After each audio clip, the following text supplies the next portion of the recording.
Long push. That shot is dangerous. Have you ever witnessed such a ferocious all-or-nothing playing style? One that even Fan Zhendong, renowned for his consistent and steady performance, was left shaking his head and forcing a helpless smile time and again. The sheer madness Alexis brought to this match is simply beyond imagination. When Fan Zhendong pulled ahead with lopsided scores 7-1 and 7-3, the Chinese spectators in the stands had already started cheering in anticipation of the impending victory. Little did they know, the young French prodigy had long been playing with fiery intensity. His serve and attack sequences were executed without an ounce of mercy, and his serve variations were utterly unpredictable. Every single offensive rally was launched with a do-or-die grit. Then, what exactly happened in the closing moments? How did Fan Zhendong, despite holding a clear score advantage, get thrown off his game by such relentless aggression and end up on the wrong side of this stunning comeback? Yeah. 6, I mean, 7. How fluid is this back? How you said 35-65, right? yeah. What a recovery he lost.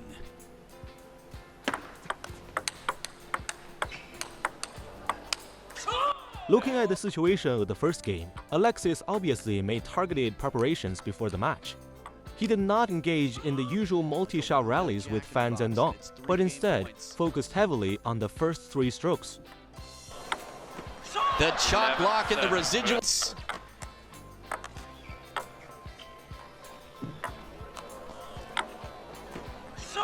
To adjust makes him world number 1. 0, 1. At the style.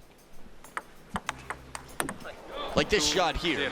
Yeah. Alexis won the first game 11-7, mainly thanks to his serves that made Fan Zhendong very uncomfortable, creating plenty of opportunities for serve and attack. It's worth noting that Fan Zhendong is an extremely experienced player. How difficult those serves must have been to receive. And the rip on the backhand. Alexis Lebrun. And the rip on the table with you. He's owning it. 1. And a much needed. That's 33% more than his opponent. 6. The victory in the first game gave Alexis a glimmer of hope, making him play more actively and aggressively in the second. His fast-paced play close to the table restricted Fan Zhendong's room for maneuver, completely neutralizing Fan's strength advantage. Alexis Lebrun. After Lebrun.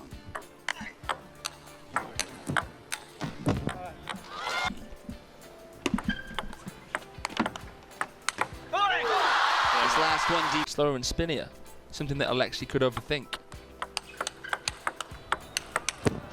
By the middle of the second game, Fan Zhendong finally managed to adjust his game.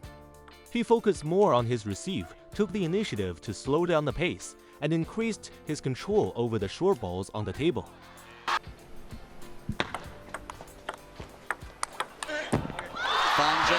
Fan Zhendong, who fell behind 2-6 at the start of the second game, successfully turned the tables with his rich match experience. Number 2 is 6. A hand up. Says I'm not back and ready yet. 2, 4. Ready yet. Nobody wants to feel like they're being told what to do too much. We all thought the resurgent Fan Zhendong would take control of the third game, but Alexis once again disrupted Fan's tactics with his well-rhythmized serves. And really works hard from long, deep to the backhand.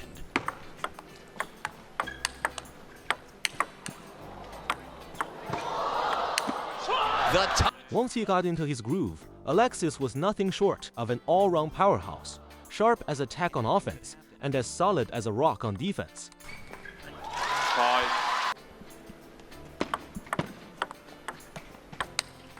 And there it is, the long push. Alexis claimed the crucial third game, 11-5, to take a 2-1 lead. His tactic of scoring points within the first 3 strokes worked brilliantly, with 70% of his points coming from this phase. In contrast, Fan Zhendong committed quite a few unforced errors. A little bit shallow.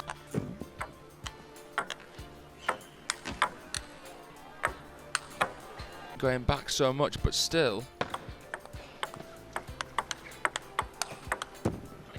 One. I don't know if the relaxed is a good thing or not. Still not sure. It's a very fine balance.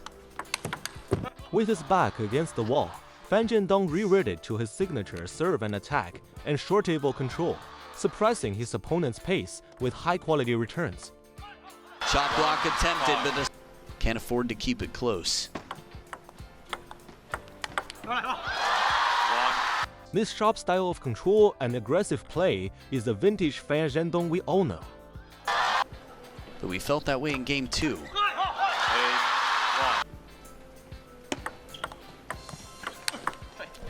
Nice parallel. Now the focus of the contest between both sides lies in the first 3 strokes. More often than not, it's an aggressive attack following control, ending the rally with a single shot. Dance move. To beat Fan Zhendong, do you feel like he can already? For some people, feel like he can already. Good at learning how to ignore these distractions. 9. I like that. It's gonna say the other way around, right? Though caught off guard early on by his opponent's long balls that pinned him back, Fan Zhendong managed to adjust, generating plenty of spin on his returns. And that is it. We are welcome. Inside. Tight control combined with decisive attacking lines, Fan Zhendong adjusts quickly and got into his groove in the deciding game. Sweeps over it. The long push was final possible game. Oh, well, nah. Alexis zeroed in on Fan Zhendong's long balls, and every single point in the deciding game was fought tooth and nail. 2 in a row. Swings and roundabouts. We just have to remember, though. We just To be higher risk in an actual match. Drawing on his more seasoned experience, Fan Zhendong took a 5-3 lead in the deciding game, forcing a side change.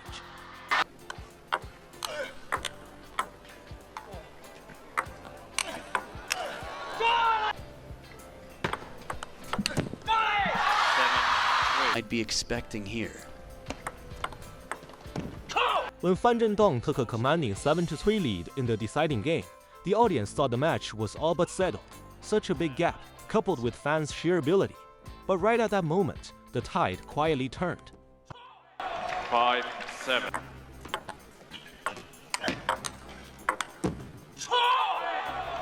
Five. Moves between these two. And now a 1-point game. And a big serve here. Outstanding. Alexis went on a rampage with his attacks, pulling the score level in no time. Outstanding. Red warning light for the man in red. Clever idea. Fan Zhendong's unforced errors on critical points made matters worse, leaving him with no choice but to face the disadvantageous situation. Back to the serve he started with. I probably would.